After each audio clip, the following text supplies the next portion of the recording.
ایک اور بات یہاں پتہ چلی کہ یہ بھی تھوڑا حیا کے خلاف مسئلہ ہے، لیکن آج کی نئی نوجوان نسل جو ہے اس میں بہت زیادہ مبتلا ہو رہی ہے، جس کو اورل سیکس کہا جاتا ہے۔ میں نے جیسے عرض کیا کہ شرعی مسائل میں چاہیے اور اس کو بیان کرنا یہ ہماری ذمہ داری ہے۔ تو یہ چیز بھی انگریزی فلموں سے اور فحش فلموں سے ہماری نئی نسل میں بہت تیزی سے سرایت کر رہی ہے، اور لوگ اس بارے میں علماء سے بہت زیادہ مسائل پوچھتے ہیں، خواتین بھی پوچھتی ہیں جو اس میں مبتلا ہیں۔ تو اس کا بھی مسئلہ یاد رکھیں کہ اللہ تعالیٰ نے حالت حیض میں زوجہ سے ہم بستری کو حرام قرار دیا کیونکہ اس میں گندگی ہے۔ باپ دیکھیں کہ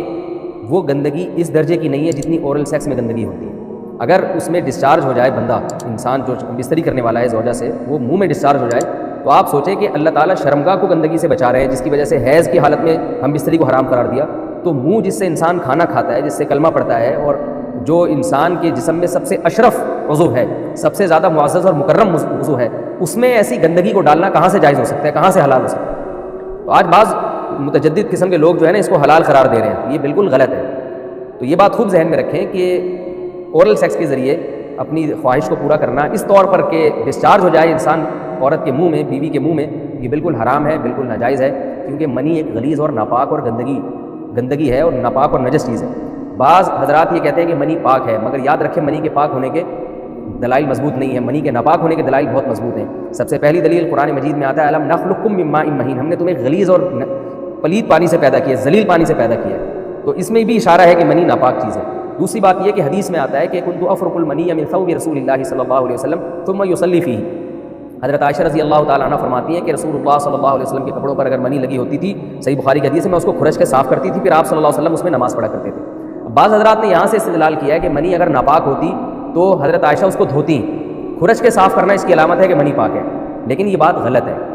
اگر منی پاک ہوتی تو حضرت عائشہ کو کھرچنے کی ضرورت نہیں تھی۔ بات یہ ہے کہ وہ نجاست جس کا ایک باقاعدہ جسم ہوتا ہے اور وہ کھرچ کے جسم سے یا کپڑوں سے الگ ہو سکتی ہے، تو اس نجاست کو پاک کرنے کا طریقہ یہ ہے کہ اس کو کھرچ دیا جائے۔ ناپاک تھی تبھی تو حضرت عائشہ رضی اللہ تعالیٰ عنہ اس کو باقاعدہ کھرچ رہی ہیں اور دور کر رہی ہیں، اور گیلی منی کو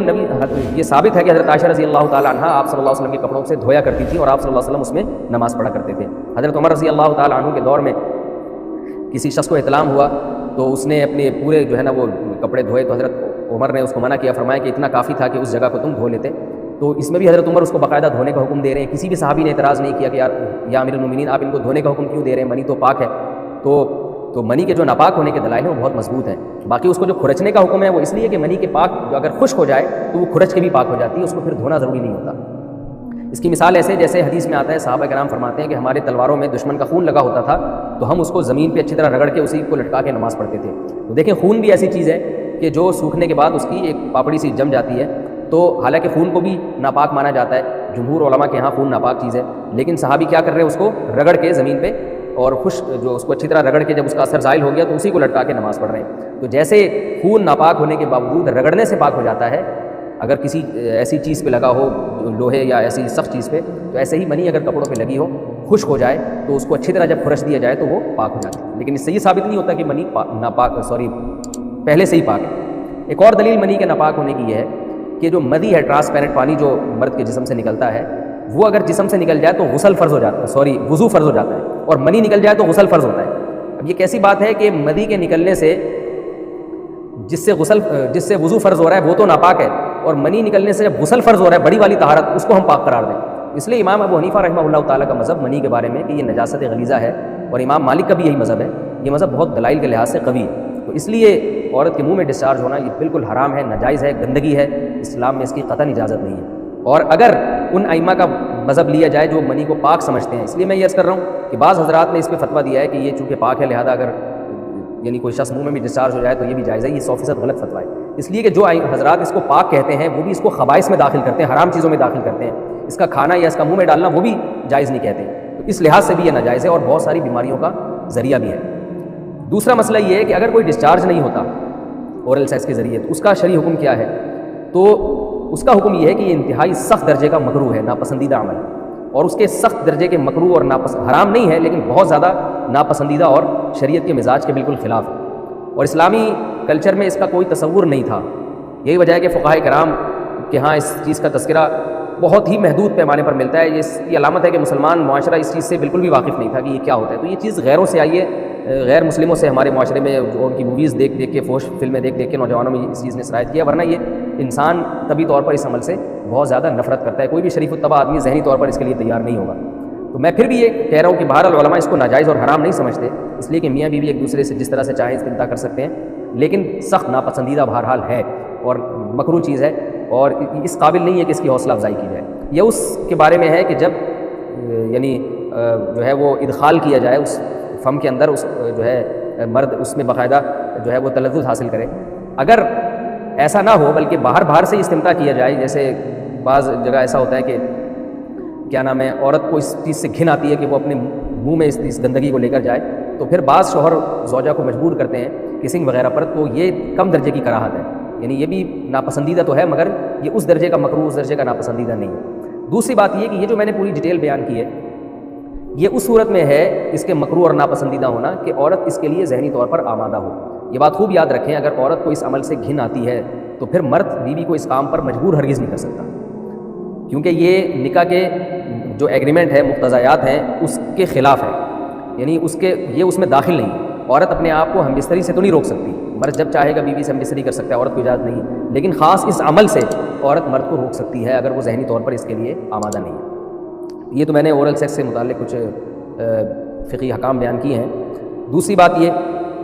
اس کا بھی مسائل پوچھے جاتے ہیں کہ بعض مرد اپنی زوجہ کو مجبور کرتے ہیں غیر فطری طریقے سے ہم بستری کرنے پر، پچھلے راستے پر ہم بستری کرنے پر. تو یہ بات یاد رکھیں کہ ایسی صورت میں عورت پر اصل حکم یہی ہے کہ وہ ایسے مرد سے طلاق لے لے اور اس کو اپنے قریب نہ آنے دے، کیونکہ اس میں نقصان یہ ہوتا ہے کہ اگر عورت اس کام کی مرد کو اجازت دے دے تو کچھ وقت کے بعد اس کی اپنی نیچر تبدیل ہو جاتی ہے، اپنی فطرت بدل جاتی ہے اور اسے اسی غیر فطری کام میں لذت آنا شروع ہو جاتی ہے. تو اپنے آپ کو گندگی سے بچانا یہ بہت ضروری ہے. اور اگر وہ یہ سمجھتی ہے کہ طلاق کے بعد اس کے دوبارہ نکاح نہیں ہوگا، اس کی زندگی تباہ نہیں ہوگی، تو پھر سخت مجبوری میں اگر مرد اس کو دھمکیاں دیتا ہے مارنے کی یا طلاق کی، تو ایسی مجبوری میں پھر اللہ کی رحمت سے امید ہے کہ گناہ صرف مرد کے کندھوں پر ہوگا. ایک اور علمی نقطے کی بات ہمیں یہ پتہ چلتی ہے اس آیت میں کہ نساؤکم حرث لکم. اللہ تعالیٰ نے نکاح کا بنیادی مقصد حرث بتایا ہے، یعنی نسل بڑھانا. یہ جو فیملی پلاننگ والے آج جس دعوت کو لے کے چل رہے ہیں کہ بچے 2 ہی اچھے، یہ جو پوری دنیا میں ایک تحریک چل رہی ہے، یہ قرآن و سنت کے 100% خلاف ہے. قرآن کے واضح نصوص اور احادیث تو اس بارے میں بہت ہی تفصیل سے ہیں.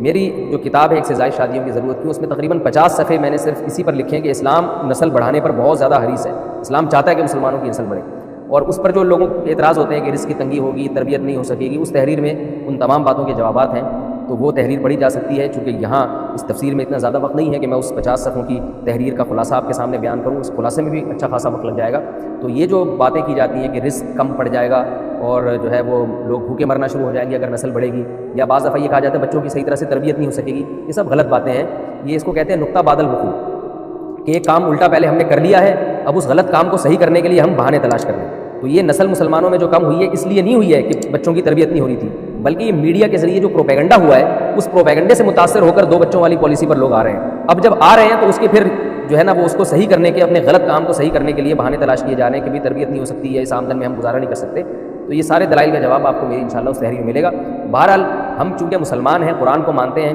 سارے دلائل ایک طرف اور قرآن و سنت ایک طرف، جب اللہ تعالیٰ نے ہمیں بتا دیا کہ نساؤکم حرث لکم، عورت کا بنیادی مقصد دیگر جیسے بہت سارے مقاصد ہیں، ان میں ایک بہت بڑا مقصد کیا ہے کہ وہ نسل بڑھانے کا ذریعہ بنتی ہے، تو اس سے ہم بستری بھی اسی نیت سے ہونی چاہیے کہ تمہارے ہاں اولاد پیدا ہو، نہ یہ کہ اس نیت سے ہو کہ اولاد کو تم روکو. باقی اولاد روکنے کے فقہی احکام کیا ہیں، ان صورتوں میں وقتی ضرورت کے پیش نظر اولاد آپ روک سکتے ہیں، وہ ضرورت پڑنے پر آپ علماء سے پوچھ سکتے ہیں. وہ کتاب